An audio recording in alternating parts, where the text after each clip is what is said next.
اور جب ہم نے فرشتوں کو حکم دیا کہ آدم کے آگے سجدہ کرو تو وہ سب سجدے میں گر پڑے، مگر شیطان نے انکار کیا اور غرور میں آ کر کافر بن گیا۔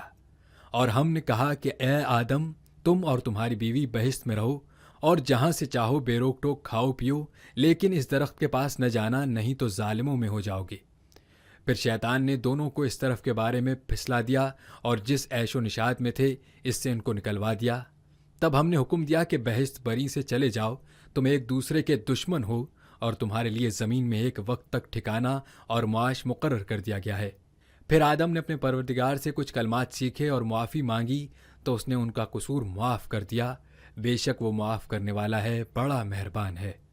ہم نے فرمایا کہ تم سب یہاں سے اتر جاؤ، جب تمہارے پاس میری طرف سے ہدایت پہنچے تو اس کی پیروی کرنا کہ جنہوں نے میری ہدایت کی پیروی کی ان کو نہ کچھ خوف ہوگا اور نہ وہ غمناک ہوں گے، اور جنہوں نے اس کو قبول نہ کیا اور ہماری آیتوں کو جھٹلایا وہ دوزخ میں جانے والے ہیں اور وہ ہمیشہ اس میں رہیں گے۔ اے آل یعقوب، میرے وہ احسان یاد کرو جو میں نے تم پر کیے تھے، اور اس اقرار کو پورا کرو جو تم نے مجھ سے کیا تھا، میں اس اقرار کو پورا کروں گا جو میں نے تم سے کیا تھا، اور مجھی سے ڈرتے رہو۔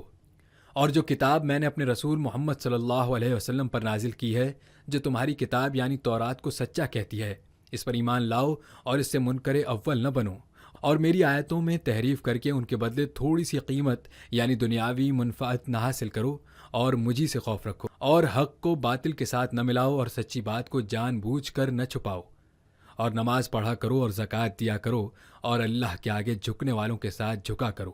یہ کیا عقل کی بات ہے کہ تم لوگوں کو نیکی کرنے کو کہتے ہو اور اپنے تئیں فراموش کیے دیتے ہو، حالانکہ تم اللہ کی کتاب بھی پڑھتے ہو، کیا تم سمجھتے نہیں؟ اور رنج و تکلیف میں صبر اور نماز سے مدد لیا کرو، اور بے شک نماز گراں ہے مگر ان لوگوں پر گراں نہیں جو عجز کرنے والے ہیں، جو یقین کیے ہوئے ہیں کہ وہ اپنے پروردگار سے ملنے والے ہیں اور اس کی طرف لوٹ کر جانے والے ہیں۔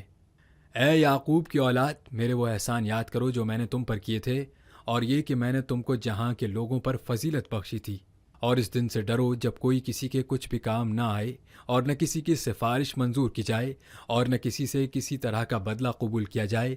اور نہ لوگ کسی اور طرح مدد حاصل کر سکیں۔ اور ہمارے ان احسانات کو یاد کرو جب ہم نے تم کو قوم فرعون سے نجات بخشی، وہ لوگ تم کو بڑا دکھ دیتے تھے، تمہارے بیٹوں کو تو قتل کر ڈالتے تھے اور بیٹیوں کو زندہ رہنے دیتے تھے، اور اس میں تمہارے پروردگار کی طرف سے بڑی سخت آزمائش تھی۔ اور جب ہم نے تمہارے لیے سمندر کو پھاڑ دیا، پھر تم کو نجات دی اور فرعون کی قوم کو غرق کر دیا اور تم دیکھ رہے تھے۔ اور جب ہم نے موسیٰ سے 40 رات کا وعدہ کیا تو تم نے ان کے پیچھے بچھڑے کو معبود مقرر کر لیا اور تم ظلم کر رہے تھے، پھر اس کے بعد ہم نے تم کو معاف کر دیا تاکہ تم شکر کرو۔